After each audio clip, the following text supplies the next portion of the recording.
buenos días. Este es un primer rompehielo porque los vamos a invitar a ustedes a participar. Vamos a armar un ensamble de percusión todos juntos, a hacer una primera actividad integradora para empezar muy bien la mañana. Les vamos a pedir, por favor, que tomen las baquetas que estaban encima de sus asientos y se pongan de pie. Todos de pie, por favor. Eso, todos arriba, las baquetas en la mano. Vamos a dividirlos en 3 grupos. Los que tienen baquetas naranjas van a hacer un grupo. Ahí con tirita naranja, todos arriba, baquetas naranjas. Eso. Los que tienen baquetas verdes, ahí arriba. Eso, otro grupo. Y los que tienen baquetas amarillas, otro grupo ahí. Vamos despertando la mañana. Y entonces, atención. Atención a Mary. Los que tienen baquetas naranjas me van a copiar a mí. Vamos a hacer esto. 1, 2, 3, 4, pla. Solo eso. 1, 2, 3, 4. Ahí. 1, 2, 3, 4. Solo eso. 1, 2, 3, 4. Y seguimos. Atención los verdes. 1, 2, 3, 4. Verdes. 1, 2, 3, 4. Conmigo los verdes. 1, 2, 3, 4. Naranjas siguen conmigo. Eso. 1, 2, 3, 4. 1, 2, 3, 4. Y atención los amarillos. 1, 2, 3, 4. 1, 2, 3, 4. 1, 2, Eso. 3, 4. 1, 2, 3, 4. 1, 2, 3, 4. 1, 2, 3, 4. 1, 2, 3, 4. Última vez. 1, 2, 3, 4. Ok, ahora al doble. Al doble va a ser así. Hace pa, pa, pa, hey. En el medio vamos a gritar. Nos vamos a despertar gritando. ¿Sí? Entonces dice así, miren. Pa, pa, pa, hey. Pa, pa, pa, hey. ¿Sí? Lo hacemos 2 veces a ver qué pasa. Y muy atentos los naranjas, que después del grito vuelven a empezar al toque, ¿sí? Entonces hace naranja, verde, amarillo, hey. Naranja, verde, amarillo, hey. ¿Sí? ¿Se entiende? 2 veces. Atención, a ver cómo sale. Atención. 1, 2, 3, 4. ¡Hey! Hey. Atento, Ok. naranja. Hey. Y caemos. Vamos, yo sé que lo pueden hacer mucho mejor, ¿sí? Entonces hace pa, pa, pa, hey, pa, pa, pa, hey. ¿Sí? ¿Estamos? Ensayito, otra vez, vamos. 2 veces. 2 veces nada más. 1, 2, 3, 4. ¡Hey! ¡Hey! Ok. Vamos, mejor todavía tiene que salir, vamos. 1, 2, 3, 4. ¡Hey! ¡Hey! Ok. Y ahora los seguimos. Los seguimos a ver si se sueltan y liberan esta mañana así maravillosa y dicen, sí, siempre me quise dedicar a esto. Sí, vamos, entonces, atención, 1, 2, 3, 4. ¡Hey! ¡Hey! ¡Hey! ¡Hey! ¡Hey! ¡Hey! ¡Última! ¡Hey! Eso, ok. Arriba los palitos, arriba. Eso. Abajo. Arriba.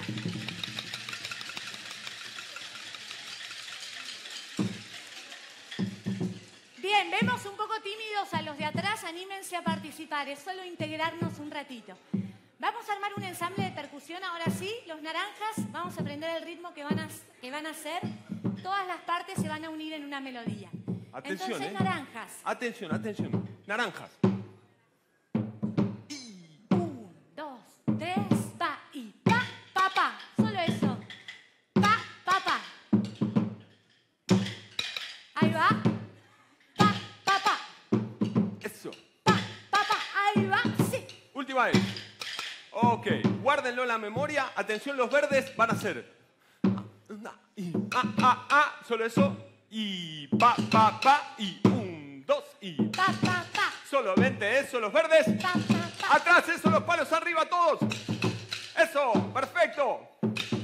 Última vez y buenísimo, muchas gracias. Lo Y guardan ahora en la memoria. Bien, y ahora los amarillos, atención, dicen y pa, pa, y pa, pa, y pa, pa, y pa, pa, y pa, pa, y pa, pa, y pa, pa. Arriba los palos. Eso. Ahí va. Bueno, y atentos los naranjas, palos arriba. Sigue en amarillo conmigo, ¿eh? 1, 2, 3, va y pa, pa, pa.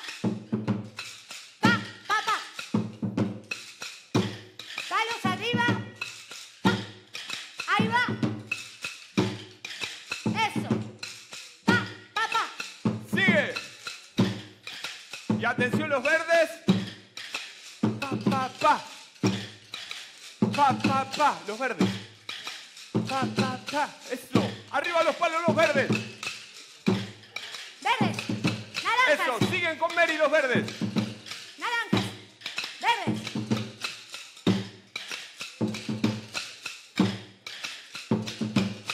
Eso. Siguen, ¿eh?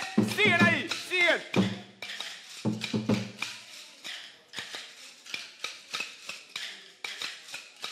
Y escuchamos sin hablar, escuchamos cómo suena.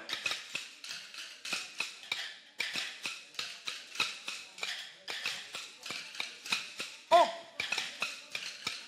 ¡Sigue! ¡Eso! ¡Eso! ¡Y vamos! ¡Sigue! ¡Ajá! ¡Yep! 1, 2, 3, 4 y... ¡Eso! ¡Sigue! ¡Yep! ¡Sigue!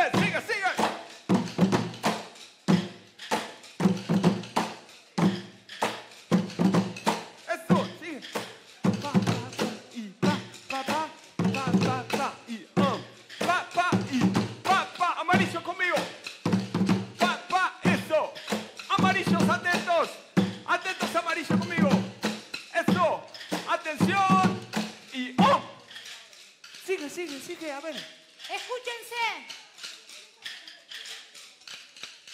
1, 2, 3, 4 y sigue.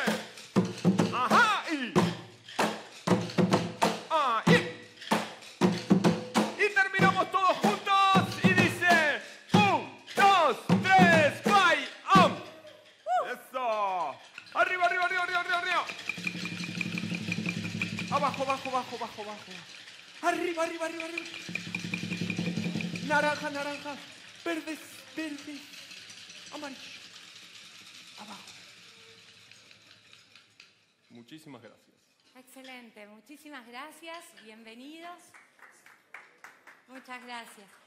Somos Paréntesis Argentina, realizamos intervenciones de percusión y música para empresas especialmente, para que puedan integrarse, conectarse, predisponerse bien para todo aquello que decidan emprender. Vamos a estar a la salida, después en el break, para los que quieran acercarse a consultar lo que quieran, a charlar un rato. Y por favor les pedimos que las baquetas, los palitos, los dejen abajo del asiento, que después vamos a pasar a retirarlos. ¿Sí? Muchísimas gracias. Gracias.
Bueno, muy buenos días.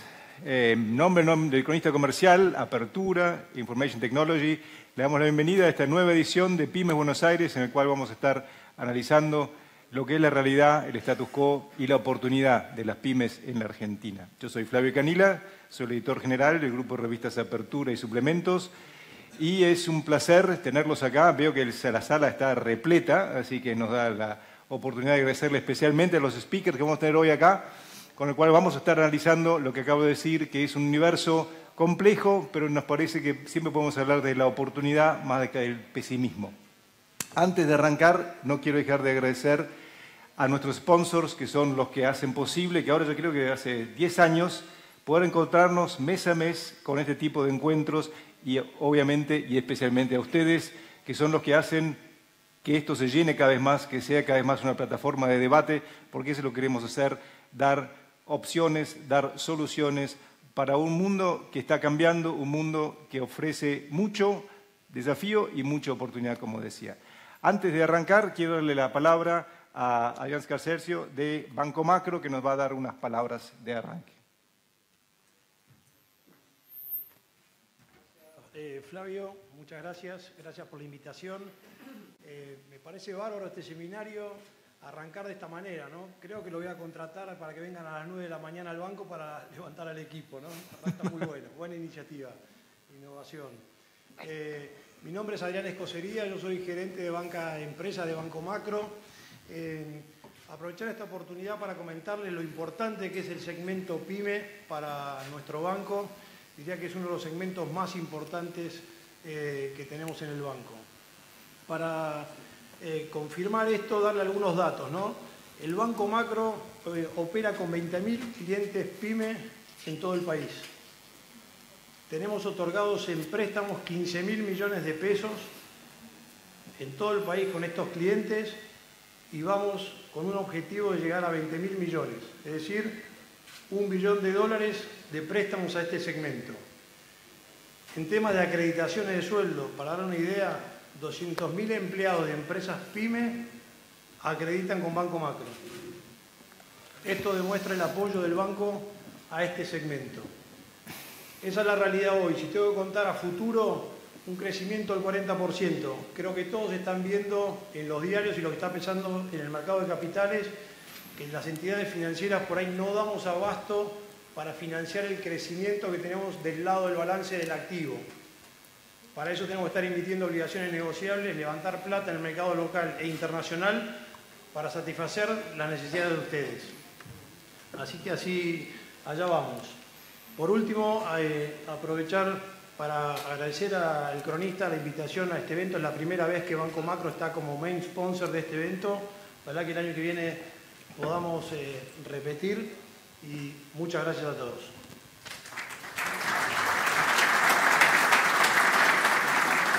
Bueno, muchas gracias, Adrián.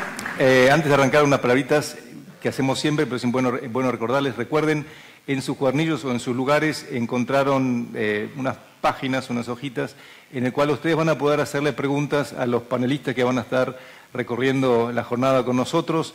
Les recuerdo un poco la dinámica. Vamos a tener 3 paneles. Primero vamos a arrancar con Rosendo Fraga, después con Marcelo de PwC y después con 2 analistas como son Fabián Tercio de CAME y Vicente Donato del Observatorio PYME. Ahora sí les pido pongan sus celulares en modo vibrador, ciérrense los cinturones y arrancamos. El primer bloque va a estar auspiciado por un sponsor que es, a ver. Para crecer en los negocios hay que estar en el lugar indicado y en el momento justo.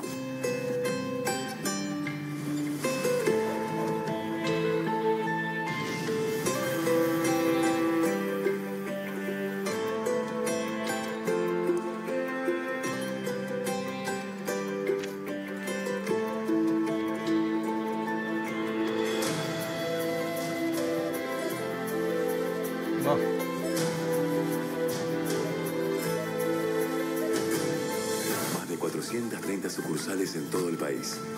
Herramientas financieras, herramientas transaccionales, porque nunca es lo mismo crecer solo que crecer acompañado. Te acompañamos a crecer. Macro, tu banco cerca, siempre.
Bueno, ahora sí.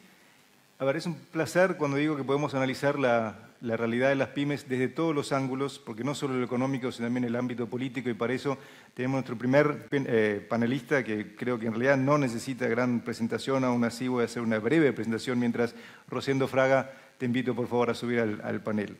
Como todos saben, quizá un aplauso sería bueno para seguir el mood de la mañana. Sin currículum. ¿Eh? Sin currículum. Bueno, sin currículum, pero sí que sos uno de los principales analistas políticos del país, que nos acompaña también desde hace muchos años acá en El Cronista. Rosendo, antes de arrancar, estábamos hablando con algunos de los que van a ser hoy también panelistas después de vos. Hay mucho ruido, hoy salió que otra vez la meta de los 15% de inflación, el FMI la puso en duda también, el Banco Mundial también. Hay mucho ruido económico, macroeconómico. En ese mundo tan ruidoso, en ese mundo tan disperso, ¿qué percepción ves vos que tiene el gobierno hoy, que en realidad es el que marca un poco la realidad de lo que son las pymes en la Argentina? Bueno, mira, ¿no es cierto? Yo soy analista político, no económico, pero yo te diría que para entender la visión del gobierno respecto a esto, que vos me preguntás, el título sería: estamos viviendo la campaña electoral más larga de la historia argentina. Bueno, ahora es decir, vos te acordás que a fin de diciembre o en diciembre la idea del gobierno era 2018, el año del reformismo permanente, 2019, el año de la reelección de Macri. Esto cambió en enero y ¿cuál fue el cambio? 2018 y 2019 son años de campaña electoral los dos.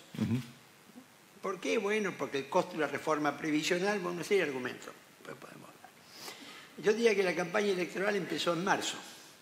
¿Cuándo empezó? Cuando tuvimos el primer timbreo. Yo te diría, para ponerle una fecha, y la Asamblea Nacional del PRO lanzó ya la reelección de Macri. La estrategia es, hay que pasar el otoño.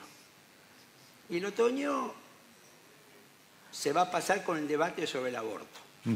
Esta es la estrategia política. El gobierno instaló un poco ese debate, ¿lo aprovechó? Claramente. Es decir, el que ocupe, vos fíjate que al día de hoy no ha sido sancionada ninguna ley, aunque el gobierno tiene más legisladores que el año pasado. Viene el Mundial, junio, agosto, la cabeza de la gente se concentra en el Mundial, y después del Mundial, en agosto estamos a un año de las PASO y a 8 meses de mayo, que es cuando se definen candidaturas y alianzas para la elección. Mientras tanto, evitar conflicto. No sé si, esta es la cabeza del gobierno, ¿viste? Básicamente. Ahora, la realidad sigue transitando. Esta es otra historia, ¿no es cierto? Que es lo que vos me preguntás. Pero la idea del gobierno es mantener el statu quo hasta la elección. Si nosotros logramos que este año y el que viene crezcamos entre 2 y 3, más el peronismo dividido, con eso ganamos la elección. Yo diría que es la cabeza. Ahora, esta es la estrategia, y lo que te muestra la historia es que los imponderables irrumpen y te cambian los famosos tipos de negros. La idea del gobierno es crecer entre 2 y 3, 2018-2019, que el peronismo vuelva a estar dividido y con la inflación tratar que suba lo menos posible, pero descartando una acción que realmente produzca una baja significativa de la inflación. Hablamos recién, y vos lo pusiste bien digamos, acá en la mesa. Estamos a un año y medio, un poquito, de la próxima elección, cuando nos toca votar otra vez. Hoy, en ese tiempo, y lo mencionabas con el coronel, ¿cuán atomizado está el mapa político argentino? A ver, mirá, yo creo que vos lo que tenés es, cambiemos, que es un bloque que está empezando a tener tensiones significativas. Cuidado, este es un bloque, pero está empezando a tener tensiones significativas, y falta un año y medio para las elecciones, muchas cosas pueden pasar. Pero estamos en el momento de más tensión interna, de que cambiemos. ¿Hay más tensiones que, por ejemplo, el año pasado, antes de las elecciones, o sentís que...? No, yo creo que hay mucho más tensión ahora. Y yo te diría que el presidente del radicalismo, el gobernador Cornejo de Mendoza, lo dijo públicamente hace 10 días. Dijo, hay que cambiar porque si no estamos perdiendo nuestro electorado. Nuestro es el radicalismo. Claro, el electorado de clase media y los radicalistas. Guarda, es decir, nosotros estamos empezando a hablar porque nuestro electorado, ¿no es cierto?, está en riesgo. Yo te diría que la posición de Carrió y los radicales, cuestionando el aumento de tarifa, es el hecho, porque es un hecho muy concreto de algo que Macri ha tomado posición muy firme. Lo que te está revelando, si vos me decís, cambiemos, se va a romper de acá la elección, creo que no. Lo que sí me parece que vas a tener más tensiones internas. Del otro lado está el peronismo, que es un gran interrogante. El peronismo va a estar unido, va a estar dividido, si está dividido en cuántas partes está. Lo único que yo te diría es lo siguiente. Cuanto más perciba el peronismo que tiene una chance, más incentivo tiene para unirse. Claro. Cuanto menos perciba que tiene una chance, el esfuerzo de unirse lo va a llevar, ¿no es cierto?, a estar dividido. ¿Cuál es la percepción del peronismo? Que en diciembre era que la reelección de Macri es casi inevitable. Hoy que la reelección de Macri es lo probable. Es como si yo te diría que en diciembre le daban a la reelección de Macri 90% de chance. Y hoy le dan 70% de chance. Sigue siendo el escenario más probable. Pero la percepción del peronismo, digamos, quizás valga la pena intentar algo en 2019.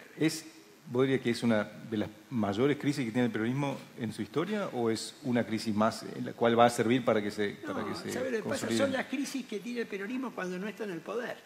El peronismo cuando no está en el poder no tiene liderazgo. Para ser líder del peronismo tenés que estar en la Casa Rosada. Una vez que dejás la Casa Rosada, le pasó a Menem, le pasó a Duhalde, bueno, me parece que le está pasando a Cristina también, el liderazgo, ¿no es cierto?, se te diluye. Mientras tanto vas a poder tener candidatos, o un candidato, lo veremos, pero el liderazgo se asume en el peronismo ejerciendo el poder.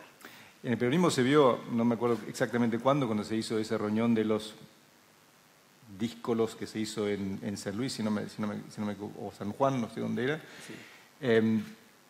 ¿Quiénes ves ahí emerger? ¿Es la nueva generación, como un Urtubey, o no se me ocurre cuál, pero principalmente Urtubey? ¿Y los más antiguos van a quedar relegados? ¿O cómo percibís vos, cómo está viendo eso? Yo te diría que lo más orgánico del peronismo que hemos tenido ha sido el 6 de abril, viernes 6 de abril, la cumbre del peronismo antikirchnerista en Gualeguaychú. Que convocó Pichetto con todos los legisladores de lo que llama el bloque federal, más gente de más y Randazzo. Este es un poco. Ahora, 4 días después tuviste, o el 9, para ser el lunes 9, la cumbre de Catamarca. Cumbre de Catamarca, el 9, donde fue el kirchnerismo más algún disidente de más y todo. Tuviste estas dos cumbres, 6 y 9. Y el 10 tuviste la intervención del peronismo por la jueza Servini de Cubría designando a Luis Barrio nuevo interventor. ¿Cómo para ponerle a todo eso que se había puesto en marcha, casi tenía una bomba? 1 año y medio antes que Menem ganara la elección, todos pensaban que Menem iba a perder la primaria con Cafiero y que Angeloli iba a ganar a Cafiero. 1 año y medio antes que Kirchner ganara, Kirchner no era ni un candidato posible en ese momento. Es decir, 1 año y medio antes de la victoria del peronismo, realmente no era posible vislumbrar hacia dónde iba, o lo que parecía lo más probable, ¿no es cierto?, no es lo que se dio. Entonces, yo creo que esto realmente, ¿no es cierto?, en el peronismo puede aparecer alguien que no vemos hoy, puede confirmarse, ¿no es cierto?, alguien que vemos. ¿Va a haber un recambio generacional? Probablemente, pero seguro, yo diría que eso no es seguro. Porque justamente la pregunta que llegó recién del auditorio es, Alfonsín fue el tapado del radicalismo en el 83, ¿quién sería el tapado, a tu juicio, del peronismo para 2019 o 2023? Bueno, esto del 2023, hay un dirigente que para mí es muy capaz dentro del PRO, que es Nicolás Mazzotta, el presidente del bloque de diputados, quien dijo allá a principios de marzo, fin de febrero, dijo, la discusión es si el peronismo vuelve en 6 años o en 10. Ajá. Fíjate, dijo, pero no hay duda. Dijo, es decir, si vuelve el 2023 o si vuelve el 2027. El tapado, yo tengo que decir que no lo sé, no sé, para hablar con franqueza. Mi argumentación es que 1 año y medio antes, el que parecía probable en el peronismo, con Menem o con Kirchner, no es lo que después, viste lo que sucedió. Y te diría que fue más imprevisible Kirchner que Menem. Menem sabía que iba a competir con Cafiero y pensaba la política que iba a perder. y que después, si vos vas al 87, se pensaba que el peronismo no estaba en condiciones de ganarle, ¿no es cierto?, al alfonsinismo. Y donde hoy estemos viendo de que va, después no es lo que probablemente, viste, va a suceder. Del peronismo yo te diría que lo más importante para mirarlo va a ser la definición de mayo. ¿Qué va a pasar en mayo? Es cuando se van a definir los espacios y las candidaturas. Si en mayo del año que viene vemos que el peronismo ha aceptado o ha acordado elegir su candidato en un mismo espacio, es decir, si la gente de la cumbre de Gualeguaychú y la gente ¿no es cierto?, de la cumbre de Catamarca aceptan ir a las PASO, y el que saca más votos, ese es el candidato. Es como si yo te dijera, por poner, viste, un hombre de la cumbre de Gualeguaychú sale Uñac, el gobernador de San Juan, como candidato. De la cumbre de Catamarca, el kirchnerismo, sale Agustín Rossi como candidato de kirchnerismo, van los dos a una primaria en el mismo espacio y queda uno.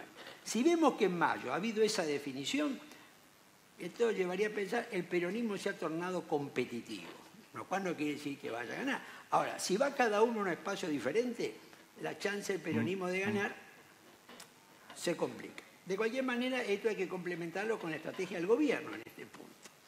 En 2015, Macri necesitaba que hubiera segunda vuelta para poder ganar. Entonces la pregunta era si hay segunda vuelta o no hay segunda vuelta. Si no hay segunda vuelta, es que Macri perdió. Si hay segunda vuelta, es que Macri tiene una chance. Hoy, para el 2019, es absolutamente a la inversa. El gobierno necesita ganar en primera vuelta y que no haya primera. Porque si hay segunda vuelta, bueno, hay una chance de que un peronismo dividido se reagrupe, ¿no es cierto? Entonces, la estrategia del gobierno es ganar en primera vuelta, sacar el 40% frente a un peronismo dividido y que con 10 puntos de ventaja no haya segunda vuelta. O llegar al 45%, con lo cual ya ganaste, ¿no es cierto?, en primera vuelta. No es un tapado, pero es una persona pública. Cristina, ¿cuánto peso tiene todavía en este análisis que vos hacés? ¿Cuánto futuro puede llegar a tener? Y si no es ella, ¿quién de su entorno? Bueno, a ver, el candidato que ella hoy está apoyando es Rossi. Es decir, ¿qué es apoyar? Decirle, mirá, empezá a caminar, ¿no es cierto? Después esto puede cambiar.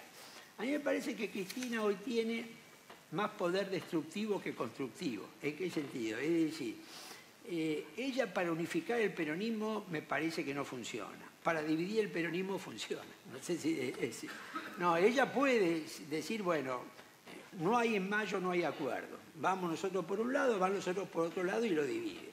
Veo que tiene más capacidad de dividir que de unir, me parece, en este momento. De cualquier manera, eso yo diría lo veremos porque la gente del peronismo que está con Cristina tiene ganas de volver al poder. Y hay más chance de volver al poder si el peronismo se une que se divide. O sea, ¿vos te imaginas que un kirchnerismo puede decir, bueno, Cristina no es candidata, pero...? Bueno, yo te diría que cuál es el punto. Es decir, los intendentes que están con Cristina y todo eso, lo que quieren es ganar la elección. Y lo que puede llegar a pasar es que su gente la fuerce a jugar un papel. Pero es un personaje importante en la política argentina, al cual no hay que subestimar, y en la estrategia electoral del gobierno, cuanto más protagonismo tenga Cristina, mejor. ¿Y Massa? Yo creo que Massa, a ver, en política nadie se muere. Es decir, yo creo que acá hay 3 derrotados en la elección del 2017 que no hay que decir no tienen futuro político, que para mí son Massa, Randazzo y Lustó. Uno analiza Massa, Randazzo y Lustó y el 2017 le fue mal. Le fue mal a los 3. Ahora, ¿eso implica que quedan fuera de la política? ¿Eso implica que abandonan la política? No, para nada.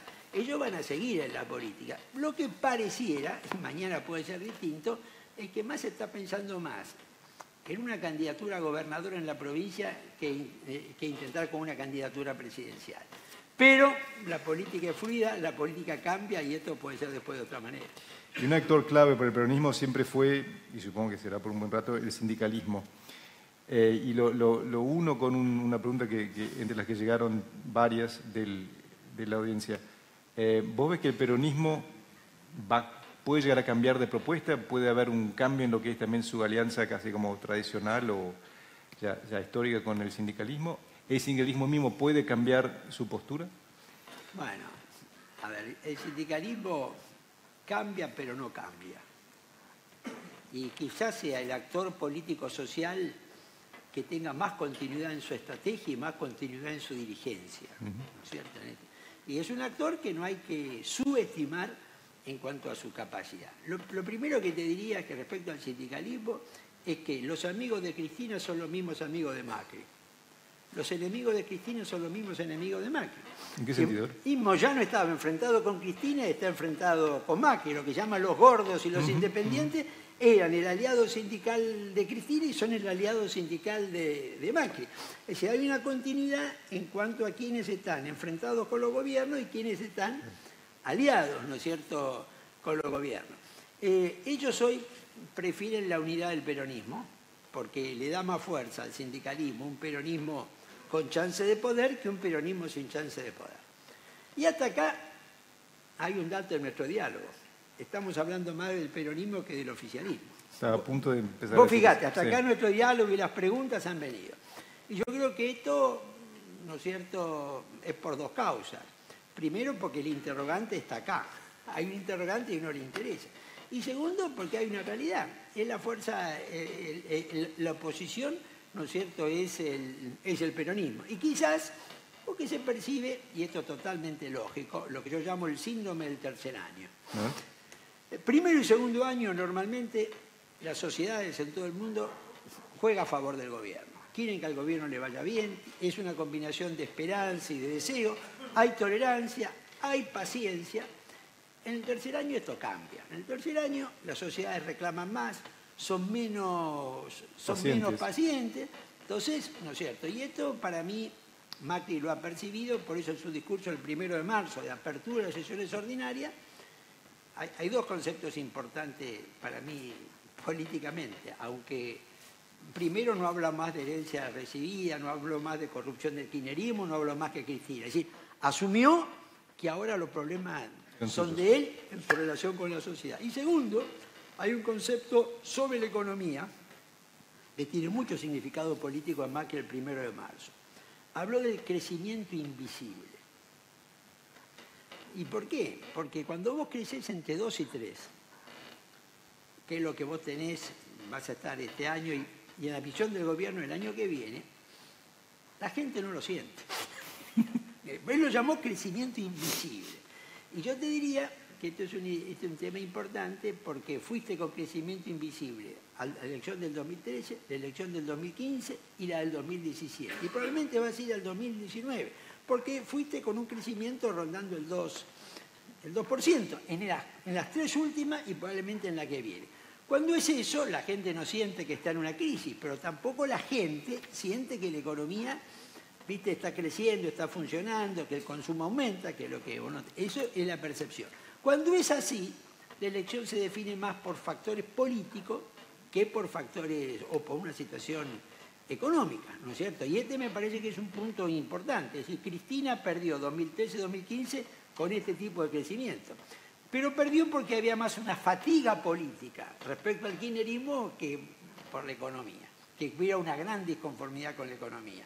Y para mí el 2017, Cambiemos gana más también por razones políticas que porque la economía lo empuje. Y me parece que la elección que viene en el 2019 va a ser parecido en estos términos. Una pregunta que también recién llega es, hablando, y ahora sí, del oficialismo y del gobierno, y más que nada de la coalición de Cambiemos, ¿cuánto te parece o qué percepción tenés del rol que tiene Elisa Carrió y cuánto le puede dañar al gobierno en ese sentido? Dos cosas yo te diría, y esto lo voy a decir en términos un poco cínicos. Macri la necesita Carrió porque es un gran certificado de buena conducta. Cuidado, esto no juega un papel menor. Problemas como las offshore de Caputo o el blanqueo, ¿no es cierto?, de Duhovne, si Carrió estuviera enfrente, serían problemas mucho más difíciles de manejar políticamente, ¿no es cierto?, para el gobierno. Entonces, este no es un rol menor. Segundo, la estrategia de Cambiemos tiene como premisa política que no va a surgir nada en ese espacio político. Si Carrió se fuera de Cambiemos y saca el 5% de los votos en una elección presidencial, 5%, a Cambiemos se le complicó muchísimo. Es decir, se le complicó, por ejemplo, la estrategia de ganar en primera vuelta.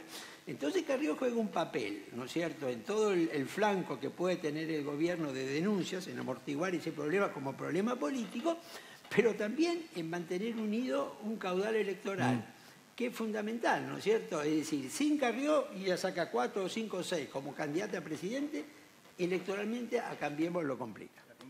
Puede llegar a implosionar. Implosionar no. Yo creo que es poco probable, en política no hay, ¿no es cierto?, no hay imposibles, pero me parece que hasta ahora, y yo sé que falta mucho hacia la elección, Carrió empuja hasta un límite, ¿no es cierto?, hasta un límite. Y, ¿no es cierto?, siempre las crisis pueden escalar por error de cálculo, ¿no es cierto? Pero, ¿qué va a pasar? Macri va a cambiar su estrategia. Vos fíjate, en este momento los radicales y Carrió han dicho, le piden a Macri de que modifique su actitud en el tema de la tarifa, que el aumento sea más lento. En eso están coincidiendo con el peronismo, que está pidiendo lo mismo en la Cámara de Diputados. Ahora, ¿qué va a pasar ahora? ¿No es cierto? Si Carrió, y aunque sea una parte de los radicales, mueven sus votos y votan en tarifa junto con el peronismo, cuidado, el gobierno se va a encontrar con una crisis política esta tarde. No sé si... Sí. Es decir, si lo que es un reclamo se transforma en una definición parlamentaria. ¿Eso va a pasar? Me parece que no. Me parece que no. O sea, que van a arreglar el último minuto de alguna manera. Me parece que no, ¿no es cierto? Que el reclamo no va a llegar hasta que Carrió y una parte de los radicales en diputados voten con el peronismo y le produzcan al gobierno una derrota parlamentaria en el Congreso. Me da la impresión que no vas a llegar a eso, que Carrió empuja, pero no va a romper Cambiemos. Y la última, porque ya tenemos que cerrar, pero me encantaría poder, porque tengo unas cuantas preguntas que no pudimos hacer. Mirando ahora sí ya la posición del gobierno, la estrategia del gobierno de acá, del famoso segundo semestre, hacia lo que es 2019, que es el año de la elección. ¿Qué recomendarías vos en cuestión de estrategia política para llegar a esa primera vuelta y no la segunda, al gobierno? Mirá, a ver,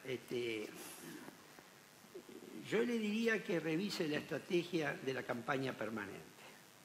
La realidad existe. Y además estamos en un momento donde la situación internacional está muy fluida, muy inestable.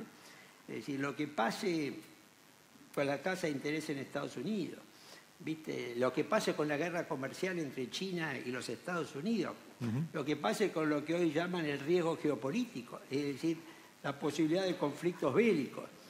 Y te diría, el conflicto entre las tecnológicas y los bancos por el manejo del sistema financiero.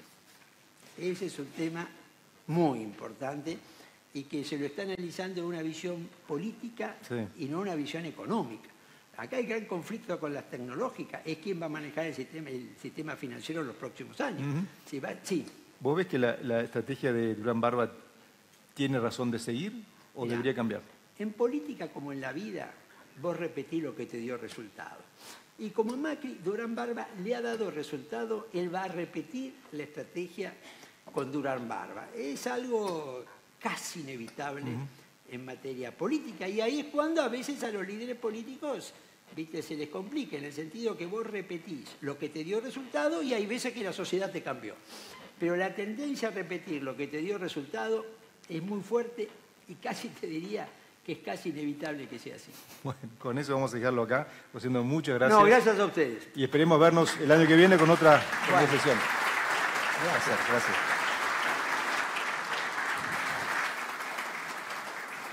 Y vamos a dar lugar a nuestro segundo panelista, que es Marcelo Brandaris.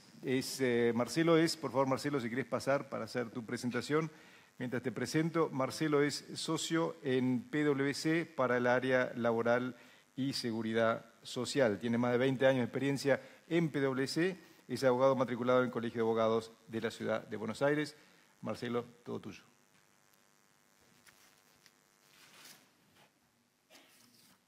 Bueno, buenos días. Primero agradecer al cronista de apertura la invitación a participar de este seminario, de esta reunión.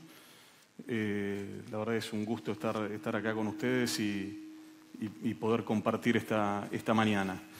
La idea de esta parte de la presentación es contarles un poquito cómo estamos en materia de derecho laboral y de seguridad social, qué es lo que ha venido pasando con las modificaciones que ya se han introducido en estas cuestiones y que ya están en vigencia, y cuáles son las cuestiones que están quedando pendientes y que seguramente van a ser modificadas y puestas en vigencia durante este año.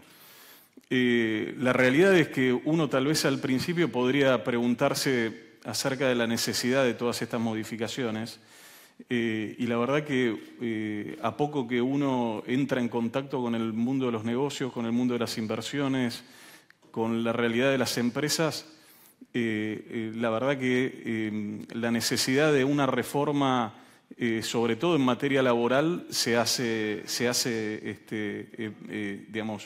pone de manifiesto enseguida sobre la mesa, sobre todo teniendo en cuenta que hay un montón de cuestiones que hacen a la seguridad jurídica de las inversiones y que tienen que ver con situaciones en las que muchas veces durante la vida de las compañías nos encontramos, en las que qué es lo que se va a terminar resolviendo en relación con esas cuestiones que se plantean, muchas veces termina siendo un signo de pregunta. Yo siempre cuento el mismo ejemplo, que es que hoy en día, en materia laboral, ante una desvinculación de un empleado, si nos juntamos 5 profesionales, 5 abogados, a calcular la indemnización por despido, probablemente lleguemos a 5 números diferentes y con elementos desde el punto de vista del derecho, desde el punto de vista de la interpretación del derecho y desde el punto de vista de los fallos judiciales que van a avalar cada una de esas posiciones. Bueno, esa situación en general se replica en otras, en otras situaciones de la vida jurídica de las compañías, y entonces creo que la reforma laboral específicamente es necesaria en este marco, en el marco de dar previsibilidad a las compañías de qué es lo que va a suceder cuando tengamos un inconveniente o tengamos una situación o tomemos una decisión de inversión, de saber qué es lo que va a suceder durante la vida de esa relación laboral o durante la vida de nuestro negocio, qué es lo que finalmente se va a resolver, qué es lo que la autoridad administrativa va a entender que resulta de aplicación. ¿Cuáles son los cambios que ya se han introducido? Ustedes recuerdan que a fines de diciembre se sancionó la reforma tributaria y también se sancionó la reforma en materia de seguridad social. Bueno, ya hay algunas cuestiones que están en plena vigencia y que resultan de aplicación a todas las compañías, incluidas las pymes. Lo primero es la implementación en forma gradual de un mínimo no imponible de contribuciones patronales. Ustedes saben que hoy las compañías pagan el 17% o el 21% de contribuciones patronales, dependiendo de la actividad que desarrollen y del nivel de facturación que tengan. En general, las pymes pagan el 17%. Y ese 17% se paga sobre el 100% del salario que percibe el empleado. Bueno, lo que la norma está estableciendo con vigencia a partir del 1 de febrero de 2018 es que una porción de ese sueldo, es decir, hasta 12.000 pesos, va a estar exento de contribuciones patronales. La aplicación de estos 12.000 pesos va a ser gradual, es decir, va a arrancar a partir de este año en el 20% de esos 12.000 pesos, que es 2.400 pesos, y se va a ir incrementando año por año en un 20% con una actualización de acuerdo al índice de precios al consumidor, hasta llegar en el 2022 a su máxima expresión, que serían los 12.000 pesos, según la actualización que corresponda. Por lo tanto, esto ya en sí mismo implica, en alguna medida, una reducción de costos.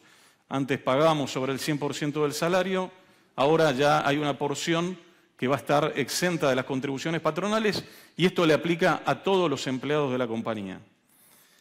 Lo segundo que se establece es una alícuota unificada del 19.5%. Esto, en general, para las pymes seguramente va a resultar en un incremento de costos, porque hoy están pagando una alícuota del 17% y van a pasar a pagar una alícuota del 19,5%.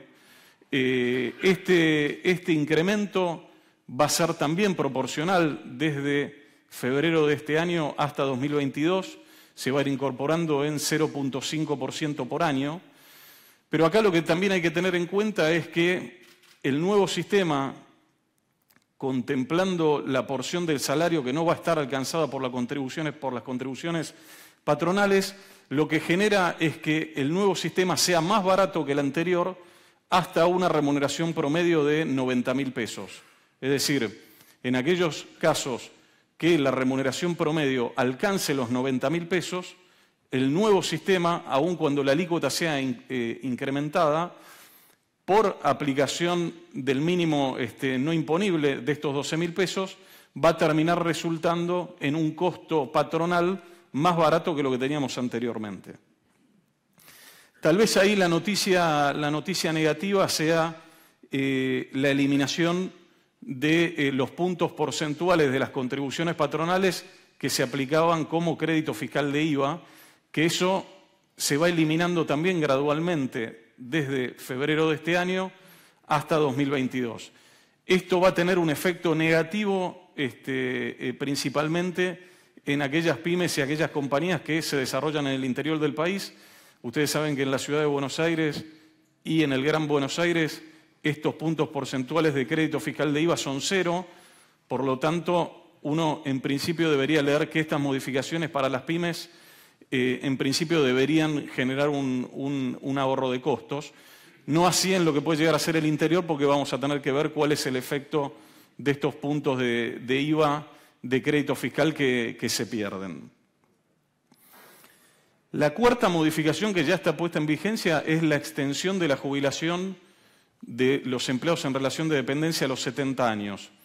¿Qué significa esto? Bueno, básicamente que las compañías van a poder intimar a sus empleados a jubilarse a partir de los 70 años y no antes, como sucedía con la normativa vigente hasta diciembre de 2017, que lo que establecía era, en el caso de las mujeres, la posibilidad de jubilarse a los 60 años y en el caso de los hombres, la posibilidad de que el empleador intimara la jubilación a los 65 años. La realidad es que en ambos casos van a poder seguir jubilándose a esa edad, pero lo que se difiere a los 70 años es la posibilidad del empleador de intimar al empleado a jubilarse. Lo que tal vez tenga de interesante esta normativa es que a partir de los 60 años en el caso de las mujeres y a partir de los 65 en el caso de los hombres, si se encuentran en condiciones de jubilarse, automáticamente las contribuciones patronales se reducen. En el caso que se encuentren en condiciones de jubilarse, la contribución patronal pasa a ser 0 y solamente hay que pagar las contribuciones patronales de obra social. Y en el caso que el empleado efectivamente se jubile, el empleador puede extinguir la relación laboral sin el pago de ningún costo indemnizatorio desde el punto de vista de indemnización antigüedad. Es decir, la jubilación, como ya funcionaba en el sistema de la ley anterior, lo que hace es extinguir de plano la antigüedad acumulada por el empleado. En el caso que el empleado siguiera trabajando con posterioridad a la jubilación, la realidad es que toda esa antigüedad acumulada también pasa a ser 0 y a partir del día siguiente es como si iniciáramos una relación laboral nueva. El último punto que introduce la modificación y la reforma tributaria especialmente es en lo que tiene que ver con el impuesto a las ganancias de cuarta categoría sobre las indemnizaciones.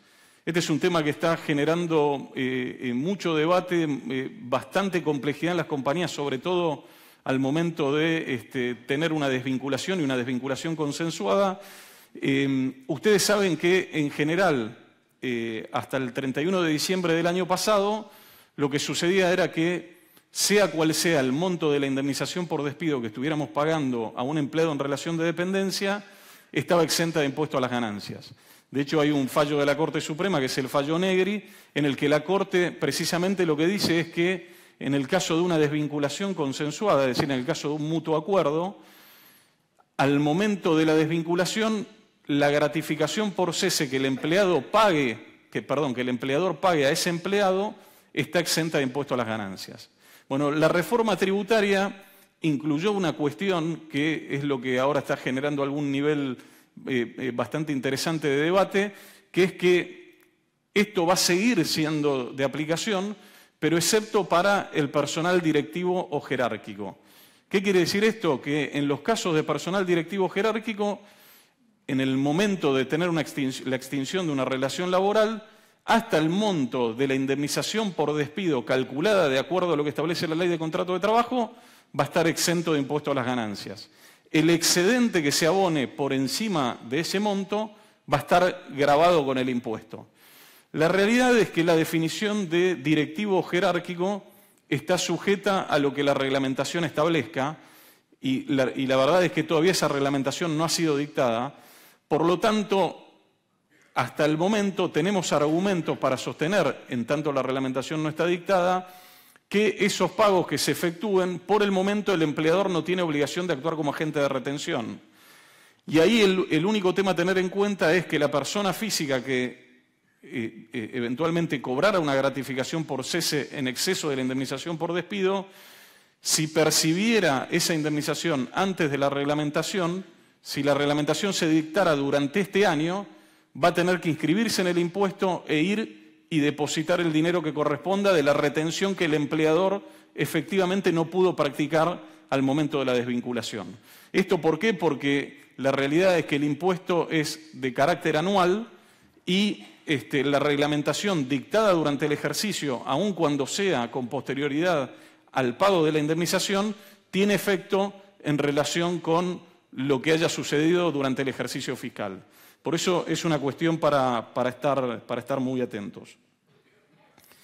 Esto básicamente es lo que ha salido a la fecha y lo que ya está en vigencia, con la salvedad de lo que comentaba recién de las indemnizaciones para personal jerárquico, que tenemos que esperar qué es lo que sucede con la reglamentación y finalmente qué es lo que se termina entendiendo por personal jerárquico y personal directivo.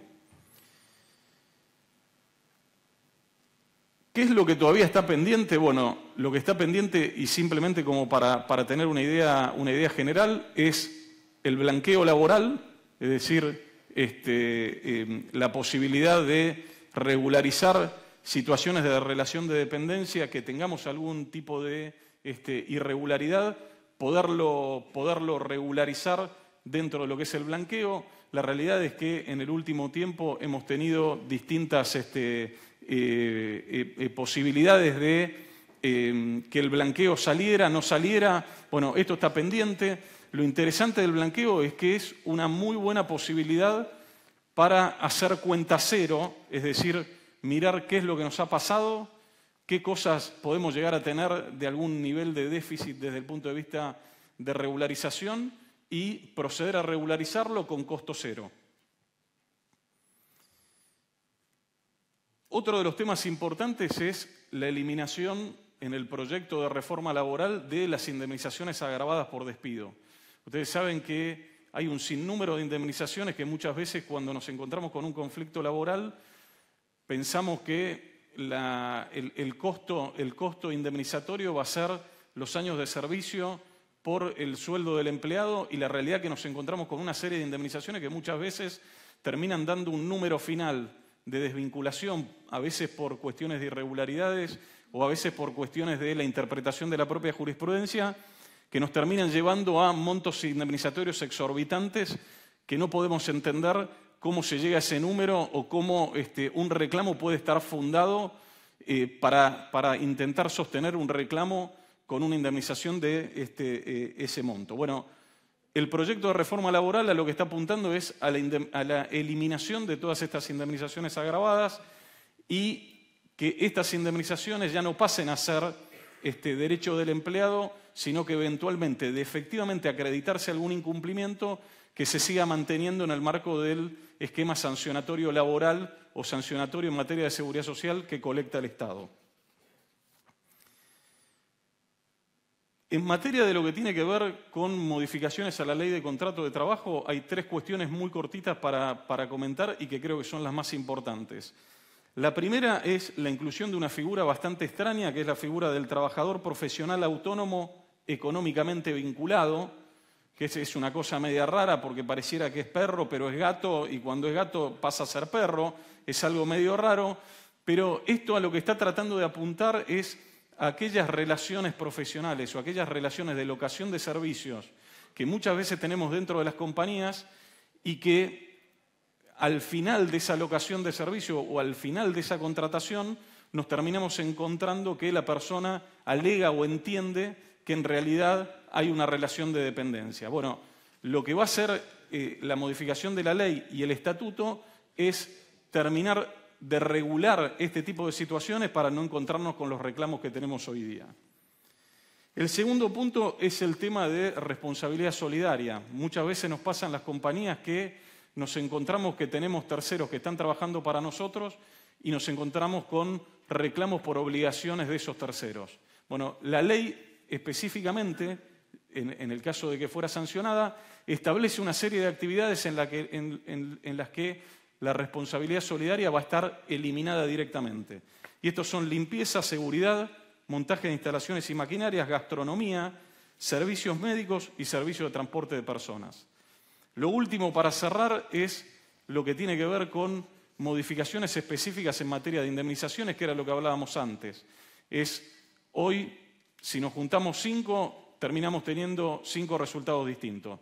Bueno, la realidad es que las modificaciones lo que tratan de hacer es todas las cuestiones interpretativas que hoy están en la jurisprudencia, intentar zanjarlas e intentar establecer un criterio único que haga que esas 5 indemnizaciones distintas hoy pasen a ser una sola, tengamos un solo resultado y podamos tener previsibilidad del marco en el que desarrollamos las relaciones laborales. Excelente, Marcelo, muchas gracias. Le damos un aplauso. Pasá, por favor. Así.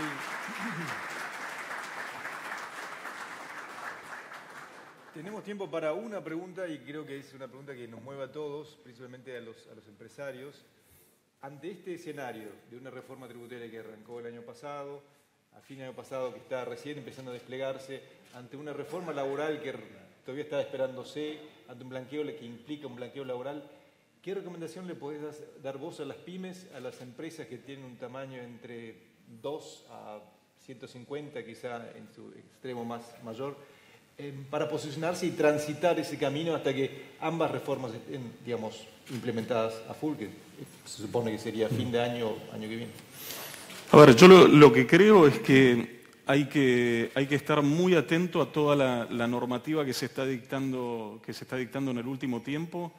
No tener una interpretación general y una evaluación general de cuál es el impacto que eso va a tener sobre las compañías, dejándose llevar muchas veces por lo que puede llegar a ver en el mercado o por lo que se puede decir en el mercado, sino ver específicamente cuáles son los efectos que esas situaciones van a tener en el marco de los negocios de cada empresa y teniendo en cuenta dónde cada compañía está ubicada, cuál es la actividad que desarrolla, etcétera, etcétera. Porque la realidad es que, más allá de la filosofía con la que uno mire las modificaciones, la verdad es que la mayoría de las modificaciones tienen la intención de generar un mejor ámbito de negocios, un mejor ámbito para desarrollar inversiones, para darle previsibilidad a quien tiene el deseo y la intención de emprender una actividad económica y sobre todo intentar subsanar e intentar sanear situaciones en las que hoy las compañías tienen inquietudes respecto de en qué arenas se están moviendo, si son arenas movedizas o si estamos en un suelo firme.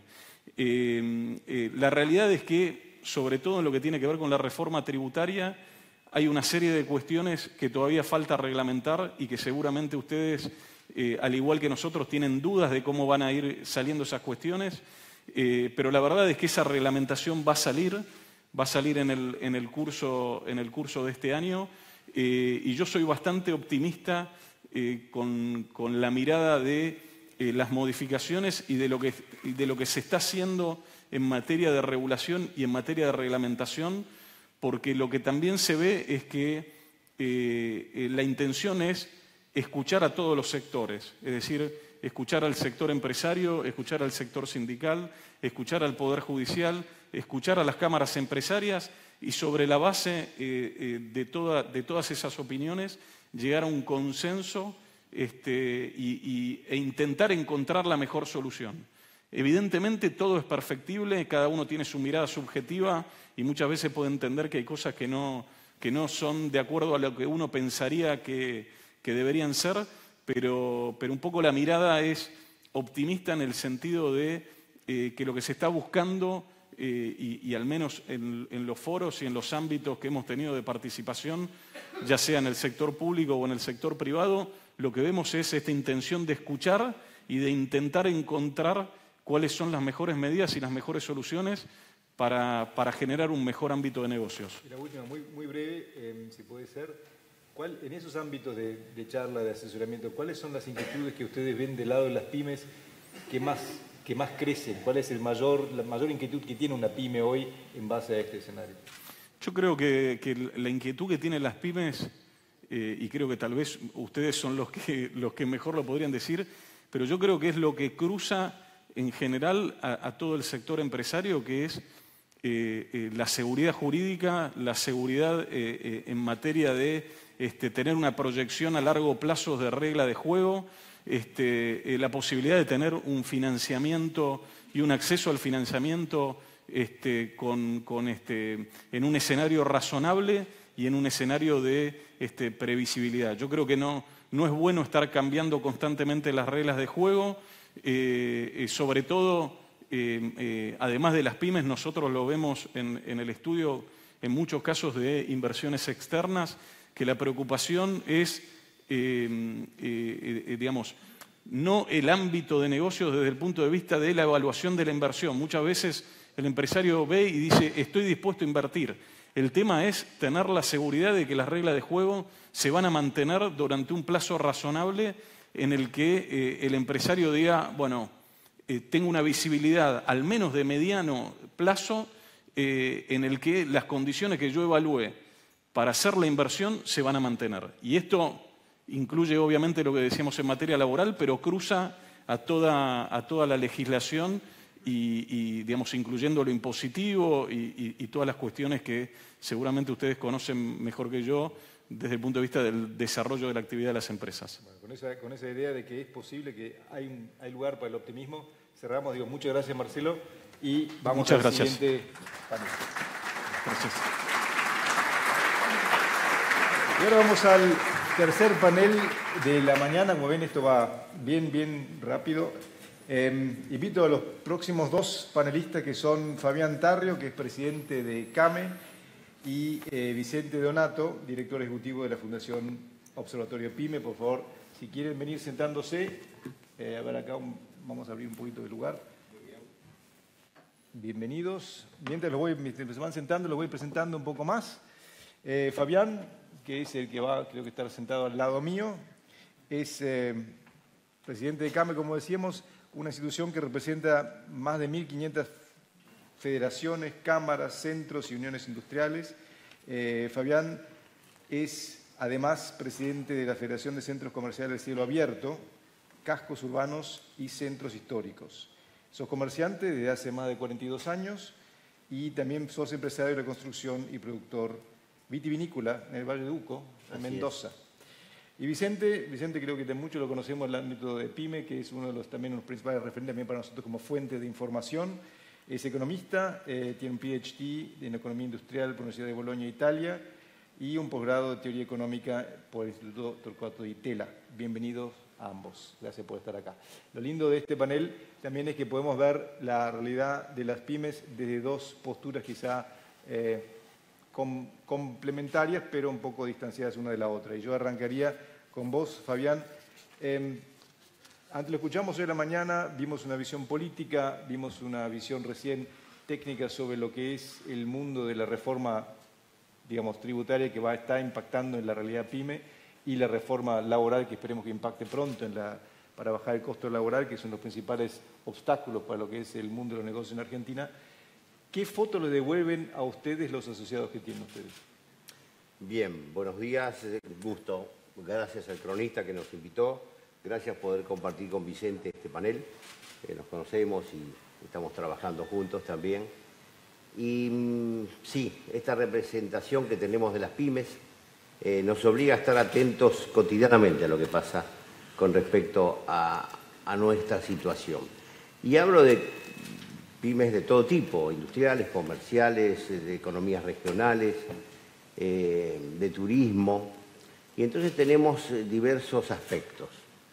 Tenemos una economía pyme industrial que ha crecido en los últimos 7 meses, mes a mes, aunque ha caído un poco en los últimos 2 meses, digo con respecto al mismo mes del año pasado, sí, que no era muy bueno, debemos decirlo, pero eso alienta alguna expectativa favorable con respecto a este crecimiento, que se da fundamentalmente ligado a aquello que está ligado a la agroindustria, a la metalmecánica, a aquello que tiene que ver con la construcción, naturalmente, y son pymes que crecen de la mano de ese crecimiento. También, por otro lado, tenemos la problemática de las economías regionales que representamos también y que nos traen esta temática cotidiana de los costos de logística, que para la pyme entrañan un costo más alto que para la gran empresa, porque al hacer envíos no tan importantes no pueden abaratar costos. Y esto realmente encarece todo lo que ellos producen, recibiendo el productor agrícola una muy pequeña parte de lo que es su producción. Y bueno, en la cadena, hasta que llega al consumidor, se engrosa el precio de manera que pasan 5 o 6 veces su precio original. También acá tiene una gran importancia, y en todas las actividades lo tiene, a través del pacto fiscal se le permitió a los gobiernos provinciales, en base a bajar algunas otras cosas, subir impuesto a ingresos brutos. Y este tema, que es abarcativo a todos los sectores que representamos, ha subido en el caso del comercio, en la mayoría de las provincias que lo han hecho, que ya son varias, del 3,5% al 5%. Es un impuesto regresivo, un impuesto absolutamente arcaico, diríamos, porque encarece toda la cadena. A través de que el producto sale de la fábrica, empieza a sumarse ingresos brutos. Y si bien está previsto una reducción del mismo, no es inmediata. Y como son tiempos difíciles, que se contradicen entre sí, porque como dije de la industria pyme pequeña y mediana que está creciendo, también debo decir que la venta no está bien. Que habíamos tenido un leve repunte en octubre, noviembre y diciembre del año próximo pasado, con respecto a 2016, pero ahora, enero, febrero y marzo, ha bajado. En el caso del comercio, las ventas minoristas, tenemos un promedio de los 3 meses de 1,5% abajo. Estamos sacrificando rentabilidad, tenemos una problemática concreta ahí. En algunos casos, no solamente sacrificar rentabilidad, sino perdiendo plata. Y a ver, Vicente, para ampliarlo un poco de tu lugar en cuestión de sectores, ¿cuáles son los sectores que vos ves, como bien dice Fabián, más allá del industrial o del metalmecánico, que está realmente empezando a traccionar bien, y cuáles son los más condicionados? Y una pregunta ahí un poco adicional, ¿esos sectores pueden llegar a recuperar, como por ejemplo tenemos el tema del consumo, o están condenados a reinventarse? Qué preguntas tan complicadas. Bueno, para complementar el diagnóstico de Fabián, que es totalmente coincidente con lo que nosotros estamos viendo desde la Fundación, para complementar un dato adicional, hay una tendencia y hay un repunte importante de la industria, efectivamente, en el último semestre del año pasado, con una particularidad que creo que es importante atender, que la diferenciación, después voy a los sectores, que la diferenciación por tamaño es muy, muy, muy importante. Lo remarco, 3 veces muy. ¿Por qué? Las empresas de más de 50 ocupados están aumentando y aumentaron fuertemente el desempeño. Las empresas más chiquitas, de menos de 50 ocupados, están todavía en una situación bastante complicada, y esa es la situación que impacta sobre el consumo e impacta sobre las ventas, porque son muchas más desde el punto de vista ocupacional y del impacto sobre el consumo, estas más chiquititas que las medianas que están traccionando. Están dando bien la inversión, pero justamente la inversión en aquellos sectores que de alguna manera están ligados a los bienes durables de consumo, que en general son producidos por empresas que tienen una intensidad de capital un poco mayor, y en cambio las industrias más pequeñas, ligadas a los bienes de consumo menos durables, ahí estamos todavía con alguna dificultad. De manera que la gran división, después se puede ir al detalle, pero la gran división es bienes de consumo no durables y bienes de consumo durables. Ahí tenemos una gran separatoria de aguas, y el tamaño. El tamaño es muy, muy importante, y ahí es donde se relaciona lo que estamos queriendo justamente mirar con Fabián con más detalle, es el tema de la industria manufacturera y servicios con el comercio, ¿no? Cómo esta economía está de alguna manera reconfigurándose de una manera que tenemos que estar atentos de cómo esto se va a terminar de reconfigurar. Y cabe recordar que en la Argentina, si no me equivoco, los últimos números, pero los relevé del observatorio, el 83% de lo que es la masa empresarial de pymes son micro pymes chicas, después las pymes medianas son 16%, y lo que son empresas grandes son 0,2% de lo que es toda la matriz empresarial de la Argentina. Vicente, ustedes analizan mucho lo que es la parte de inversión, la parte de financiamiento. Por otro lado, es una cuestión que da vida o no vida a una pyme. En cuanto a la inversión, ¿qué espacio ven para que eso que crezca la inversión en lo que sería este año para las pymes? Bueno, yo creo que hay que estar atento a dos variables. Una es el salario real, para ver cómo va a evolucionar justamente el consumo, que es el que tracciona a las empresas más chiquititas. Y la otra es ver cómo evoluciona justamente el crédito bancario. Creo que es una buena noticia lo que decía el representante del Banco Macro, que hay y está creciendo. El año pasado el crédito al sector privado creció, pero realmente estamos en niveles de crédito al sector productivo, en niveles realmente desastrosos, digamos, y es un problema estructural de Argentina. El sistema financiero argentino tiene menos tamaño hoy que hace 40 años. El sistema financiero chileno creció 5 veces, el brasilero 3, perdón. No, me gustaría agregar algo sobre este último tema que decía Vicente. Hemos perdido el subsidio o reconocimiento de un 6% que el Estado hacía a los créditos para pymes. Ese 19% que se pagaba ha pasado a pagar tasas entre el 32 y el 60%. Es imposible que la pyme tome crédito. Nosotros estamos muy convencidos de que es verdad, han cambiado los hábitos de consumo. La gente consume bienes durables, automóviles nuevos o usados, saca créditos hipotecarios, consume, se protege de una inflación que se da cuenta que consideramos nosotros es la madre de todos los males, y la gente percibe eso y se cubre con bienes durables. Ha cambiado el hábito de consumo. También eso significa que han bajado las ventas para el consumo masivo. Se mantiene estable el de alimentos y bebidas porque es absolutamente necesario. Pero estoy seguro que en vez de comprarse 2 camisas, alguien se va a comprar una o no se la va a comprar. Y va a alentar a aquel ahorro que tuviere hacia un bien durable. Y en cuanto a los créditos, esto que dije, y decir también que se han aprobado medidas interesantes como la ley PYME y la reforma laboral en ciernes, que es absolutamente necesaria para las pymes. La gran empresa tiene previsto un fondo para despido.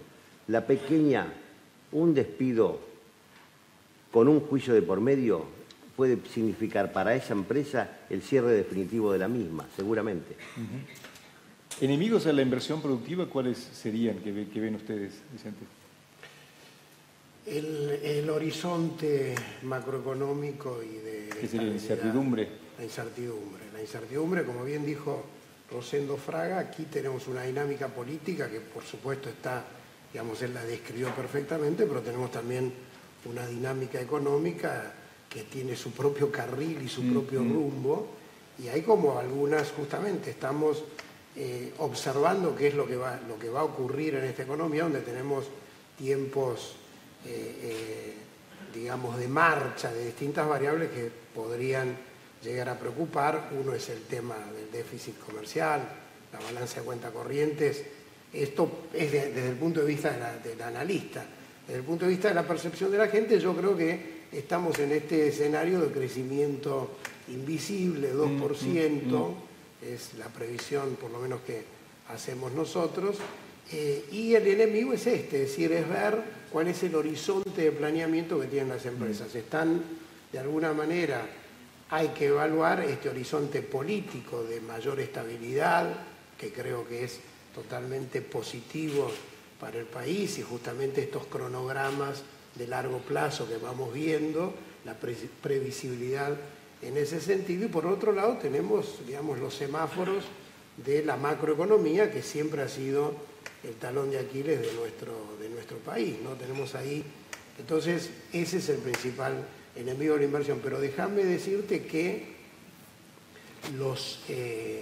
tanto desde el punto de vista de la concesión, del crédito bancario que está creciendo, como desde el lado de la voluntad empresaria de estos sectores que están en crecimiento, y sobre todo las empresas un poquito más grandes, las señales son señales de una reactivación de la inversión, a pesar de que la tasa de interés positiva es alta y es un problema, pero allí, digamos, la gente, cuando las oportunidades son fuertes, de alguna manera, obviamente, la gente calcula, pero gana la oportunidad del mercado, ¿no? Así que ese es un poco el punto. No, el punto es la incertidumbre macroeconómica, es la previsibilidad de la macroeconomía, es el principal punto, digamos, de interrogante para la gente que está pensando en invertir. La ley de mercado de capitales, que es sancionada como ley de financiamiento productivo, que supuestamente se promulga, o sea, sale del Congreso hoy, ¿esperan que pueda generar un elemento más? ¿Una pyme puede llegar a aprovechar eso? Sí, decididamente nosotros apoyamos la ley de financiamiento productivo, nos da previsibilidad, sobre todo al pequeño y mediano, que supongamos hay un régimen de factura conformada, o como quiera llamársele, que es previsible cómo cobrarla en tiempo y forma de parte de la gran empresa que a la que le vendemos y que nos entrega el medio de pago. Y esto creo que es la base fundamental para que la pyme tenga previsibilidad, para que no pase que la gran empresa, como ha sucedido muchas veces, ahogue al pyme, que se ve limitado por la capacidad de financiamiento que tiene. Entonces, teniendo previsibilidad en el pago, sabiendo que los 30, los 60 o los 90 días que se ha comprometido aquel que paga a pagar, y se hace efectivo, en caso contrario que no lo haga, en cualquier banco, entonces eso lo apoyamos decididamente, es una buena medida. Vicente, ¿vos querés agregar algo a eso? Me parece que no tenemos mercado de capitales, así que bienvenido sea la ley.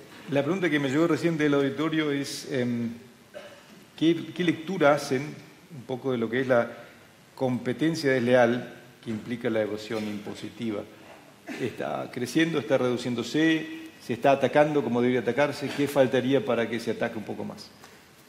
La competencia desleal es un mal de hace muchos años.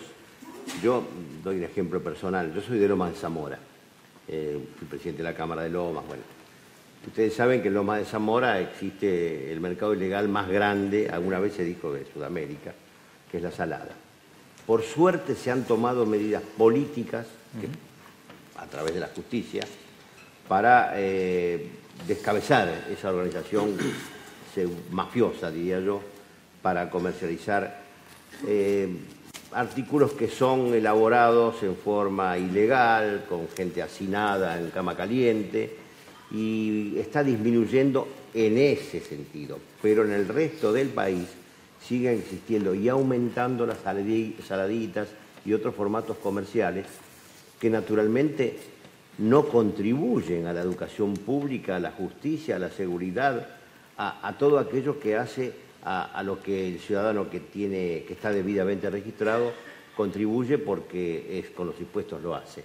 Así que hay una acción interesante con respecto a lugares fronterizos donde se están realizando operativos de gendarmería, de prefectura, para cortar el contrabando en camiones y demás. Hay un contrabando hormiga que es muy difícil de controlar. Y es verdad también que como ejemplo, en la ciudad de Buenos Aires se han desmantelado centros comerciales ilegales en pleno 11 o en Liniers, y eso en verdad es necesario que así sea, por ocupación del espacio público y por competencia absolutamente desleal con los sectores productivos y de comercio, naturalmente. Vicente.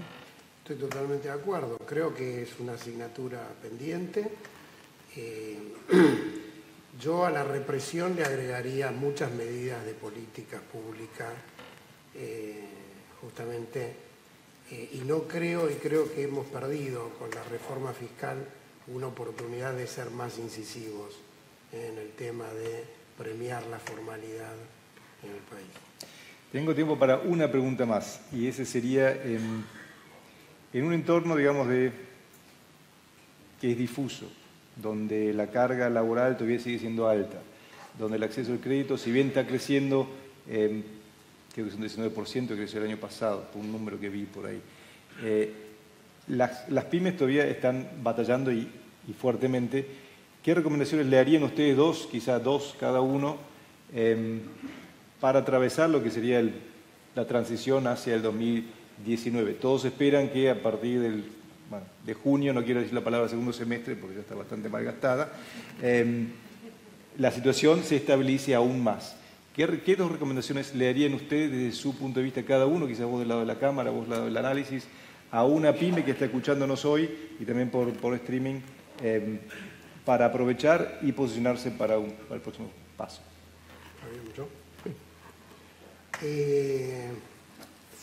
Creo que el horizonte es este de crecimiento invisible. Tenemos 2 años de un crecimiento bajo. Así que hay que preparar para, digamos, flotar, me parece, en ese escenario. Por supuesto, las oportunidades de mercado, cuando sean muy claras, hay que aprovecharlas, y hay que aprovechar que el sistema financiero está con vocación de conceder justamente créditos. Vemos que distintos bancos están endeudándose en el exterior para poder apalancar su cadena crediticia. Cuando hay una oportunidad hay que aprovecharla. Por el resto me parece que es un escenario de prepararse para flotar. No es hacer la plancha. Yo diría, sí, es casi hacer la plancha hasta que desencillar, hasta que aclare. No sé si es una frase que podría, pero yo no veo un horizonte donde las oportunidades de inversión se están realizando. Cuando hay oportunidades hay que aprovecharlas. La tasa de interés va a ser una tasa alta, de manera que no podemos invertir indiscriminadamente, aunque no estemos muy seguros de la oportunidad de mercado. Yo diría, no es una recomendación, es como yo veo el devenir, ¿no? Fabián, ¿la tuya? Parto de un concepto que tenemos en CAME y que tenemos los pymes, como yo personalmente que soy, que somos optimistas por naturaleza. Si no, no seríamos pymes, porque el pyme empezó de la nada, empezó solo, empezó con un colaborador o con la esposa, o después con los hijos, sigue, y después fue incorporando, fue creciendo, incorporando colaboradores, gente que se encargue también. Diría 2 cosas: apuntemos a la tecnología, apuntemos a comercializar con la tecnología, acostumbrémonos a eso. Es lo que viene, no, es inevitable. No hay manera de hacer otra cosa que no esté ligado a lo tecnológico, desde lo industrial, de ir al 4.0 o de lo comercial, difundiendo lo que tenemos por los medios que conocemos, tecnológicos, absolutamente modernos. En lo concreto, decir que hay 850.000 pymes en el país. De esas 850.000 pymes, solamente 320.000 se inscribieron como tal en la Secretaría PYME. Decirle a todos los que son pymes y que no lo hicieron, que le digan a sus contadores, porque generalmente pasa por el estudio contable esto, que lo hagan, porque tienen beneficios, diferimiento de IVA, varias cosas que favorecen el desenvolvimiento cotidiano. En tiempos de que los márgenes de ganancia, de rentabilidad, son muy estrechos, cualquier pequeña cosa que nos favorezca nos sirve para crecer. Y creciendo es que vamos a dar mucho más trabajo porque somos el 70% de la mano de obra de todo el país. Eso me Yo encanta. agregaría Sí. simplemente para redondear lo que quise decir, como estoy viendo, cómo estamos viendo el tema este. Yo seguiría en este escenario de crecimiento invisible 3 variables, recomendaría que los empresarios puedan ir mirando para ver justamente este escenario macroeconómico, cómo se va configurando y las oportunidades, además de justamente en el más largo plazo coincidir con Fabián, la tecnología, la profesionalización de las empresas, la necesidad de que nos profesionalicemos cada vez más. Pero yo diría hay que mirar el salario real, hay que mirar la evolución entre el tipo de cambio y los precios, porque esas son una variable fenomenalmente importante para el desempeño interno. Cuanto más crezca el tipo de cambio con respecto, cuanto, digamos, de alguna manera menos se reevalúe la moneda local, mejor vamos a estar.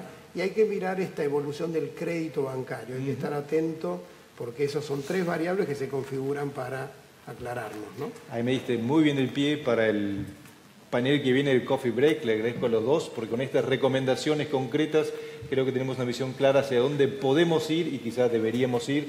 Le digo gracias a los dos, Vicente, a Fabián. Vamos a un break ahora de 15 minutos. Por favor, lleven sus cosas y nos encontramos después acá otra vez. Gracias. Un placer, ¿eh? Muy bien. Muy bien.